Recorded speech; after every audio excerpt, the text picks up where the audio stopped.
Hey, this is Lotus Comic Express. I'm here with the honorable guest, Chuck Huber, guys. And he's amazing with what he does. He's been in Ghostbusters, the video game, Borderlands, Dragon Ball Z upcoming, which is awesome. Not the title, but it's definitely upcoming as far as feature. Is it a feature movie? Yeah, or is it's it a video a feature film based on the series, the worldwide successful series, Dragon Ball Z. It's the resurrection of F. I'm reprising my role as Emperor Pilaf. Oh, hi, I'm Emperor Pilaf. That is awesome. Yeah, it's a lot of fun. So how'd you get started with actually voice acting and all of that stuff? I started acting in Chicago. I graduated from DePaul University, and then we moved to Fort Worth, Texas. And a guy came into rehearsals one day. I was like, you should audition for this thing called Dragon Balls. And I was like, Dragon Balls? That sounds pornographic. And he was like, no, it's anime. And I'm like, definitely naughty. And he's like, no, it's cool. You should go audition for it. And so I did, and I got the part of Garlic Jr. I'm going to push you into the dead zone. And after that, it was Android 17, and then Hiei and Yu Yu Hakusho, Dragon of the Darkness Flame. I don't want to destroy all your listeners. That is awesome. Yeah, and I've been doing it ever since. It's probably going on 17 years now, 16, 17 years. Yeah. Very cool. Now, what is your favorite character that you've done in, Borderlands, Ghostbusters, and the whole shebang? Like, do you have a favorite character? Yeah, probably Hiei from Yu Yu Hakusho, because I've never been to a convention before Hiei, and they're like, we're going to bring you to a convention. I'm like, what am I going to do, pass out flyers? And they're like, no, you're going to sign autographs. And I was like, sign autographs? You're stupid. And they were like, no, you're stupid, Chuck. And so they said the first day I got there, it was this little convention in San Diego called Comic-Con in San Diego.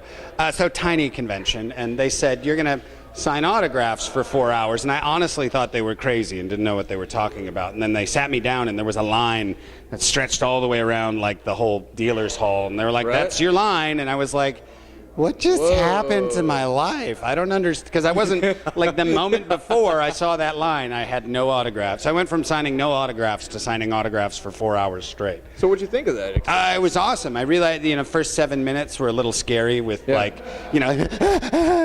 crying girls or whatever.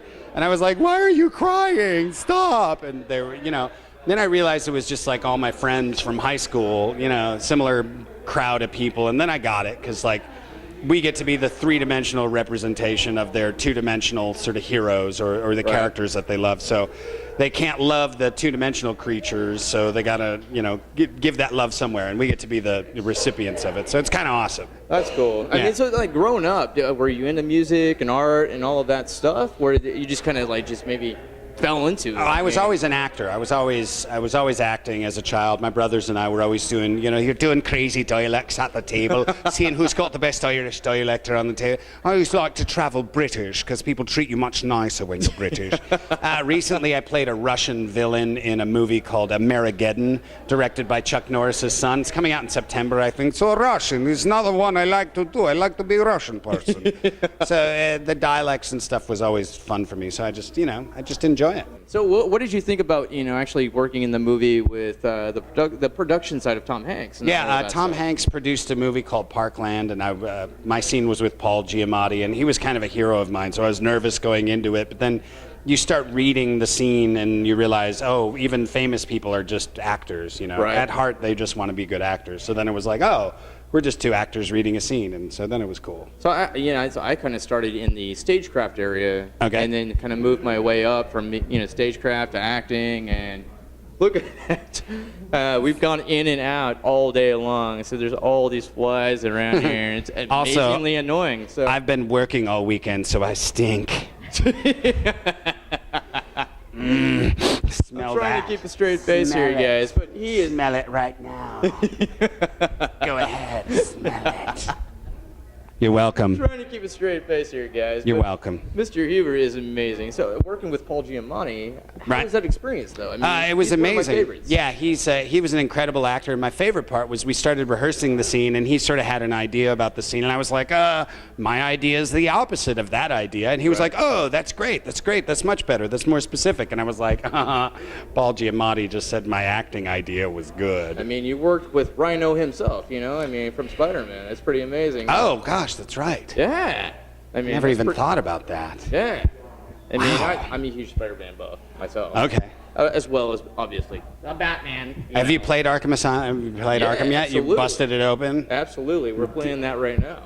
While we're being interviewed, you have part of your like brain right this playing moment. it? Yes, we are. The gaming has gotten so awesome. I know, it's like surreal. Like, you push a couple buttons over here, and then, like, dialect is like right here, which is how I'm talking right now. No, I'm making all this up. Neither of us exist. We're just avatars. So it's like, And I disappear. Kind of like Second Life, but not, It is. It's called First Life, or just life. I just want the cheat code so I can start flying. Beep, beep, beep, beep. Menu screen pops up right here. That'd be amazing, by the way. That would be amazing. So, as far as your new projects that you have coming up. Oh, yes. You're talking about Dragon Ball Z. Yeah, Dragon Ball Z movie comes out, I think, in a couple of weeks. Resurrection of F and Emperor Pilaf's in that. I have my own feature film that I finished. It's on Vimeo On Demand. Vimeo On Demand, Arbor Day the Musical. It's Very the cool. world's best September 11th musical. Rock on. Nothing That's funnier than that day. Vic Mignogna's in it too. A bunch of other my actor friends contribute a lot of really great music to it because it is a musical. It's a fun, happy, sad musical. So since you've been all kinds of different characters, I've got to ask, and I asked Mr. Picardo the same question.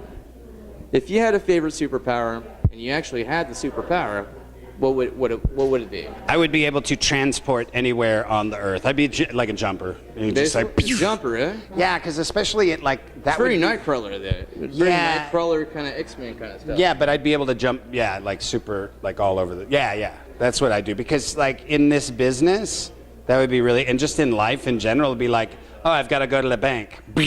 Bank, back home. Oh, I forgot to pick up milk. Milk, back home. Not to mention all the stuff you could steal. Because stealing is good. Don't steal, children. Stealing is bad. Except if it's from large corporate interests, in which case, rob 'em blind. No, come on.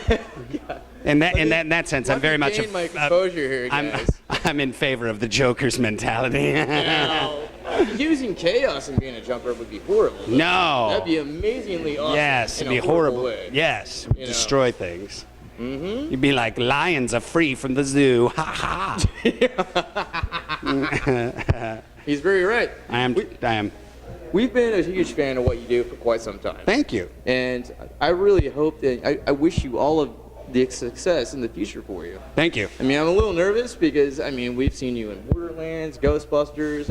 I could keep going with the list, but you've done everything. Yeah, Eon Flux. In Eon Flux, the video game, my voice got to act with Charlize Theron. That is amazing. That was really cool That because is she's awesome. hot.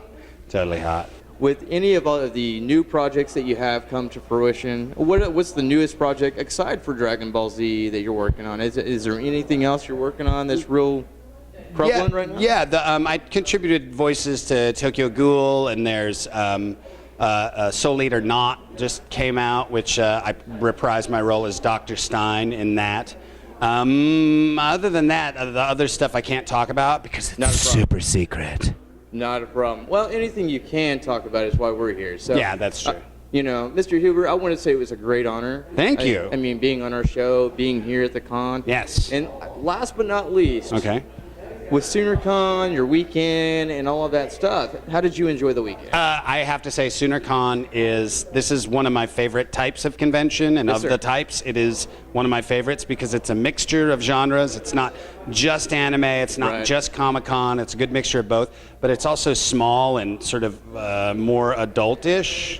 Kids true. are here too, but it's a lot of the older, sort of old school sci-fi convention crowd. It's very true. It's focused on artists and writers, which I appreciate because my fiance is an artist and I That is love her. amazing. Yeah. Tell me a little bit about your fiance's work. Jessica Von Braun, she's got a lot of stuff. You can find her on Etsy, her shop. Her work is very fantastical. She and I just did a book together called Dreams of the Invisible Girl, Right. which is on Hound Comics. Very cool. It's sort of a creative writing book. But she's Very cool. amazing. She Very also makes an amazing clam chowder, which I'm going to drive home and eat as soon as we're finished with this interview. Now, for all the fans that saw you during Comic-Con, during SoonerCon, is there a place that they can go to support you, sir? Yeah, you can go to my Facebook page, just my regular Chuck Huber Facebook page. It's probably the easiest way to keep up with me. I also have Twitter and Instagram. My Yes, Twitter sir. is Chuck_Huber. Yes, sir. So you can find me. Well, there. thank you so much. Yeah, for your yeah, my time. pleasure. I really appreciate it. Thank you. This We'd is- like to personally thank The Fly for interrupting on our faces. Exactly. Now, this is Lotus Comic Express. If you guys have any interest as far as writing, artwork, or any of that stuff fandom-wise, but come check us out at lotuscomics.com. Mr. Huber is amazing, and come check him out, and we will talk to you here real soon. And this is Bye. what my nose sounds like.